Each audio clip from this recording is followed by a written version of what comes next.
আসসালামু আলাইকুম। Launch travel ভিডিওতে আপনাকে স্বাগত।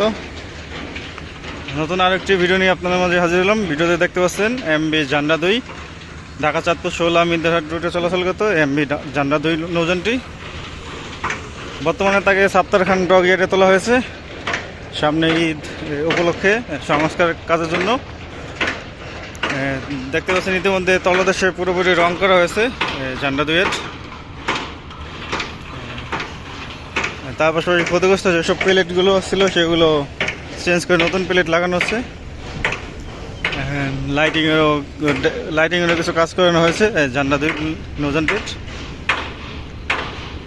দেখতেছেন যে ক্ষতিগ্রস্ত প্লেটগুলো মেরামত করতেছে হাতুড়ি দিয়ে। পুরো বডিতে রং করা হয়েছে জান্ডা 2 এর। ভিতরে দেখা যাচ্ছে যে ক্ষতিগ্রস্ত প্লেটের অংশগুলো রাখা আছে, দেখতে পাচ্ছেন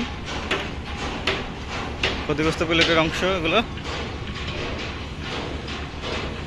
স্লিপার সিস্টেমে ডগে তোলা হয়েছে এই নৌযানটিকে।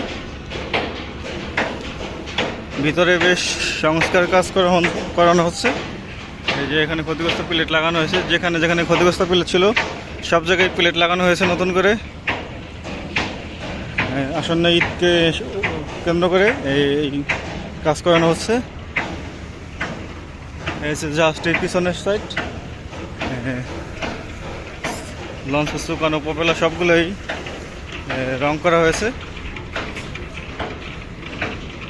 হয়তো দু একদিনের মধ্যেই তার কাঙ্ক্ষিত কাজ শেষ করে আবারও ঢাকা চাঁদপুর 16 মিন্দারহাট রুটে যুক্ত হবে। তো এই ছিল এমবি জান্ডা 2 নিয়ে সর্বশেষ আপডেট। ভিডিও যদি ভালো লাগে অবশ্যই লাইক কমেন্ট শেয়ার করবেন। চ্যানেলে নতুন থাকলে সাবস্ক্রাইব করবেন, পাশে থাকা বেল আইকনটা অন করে দেবেন।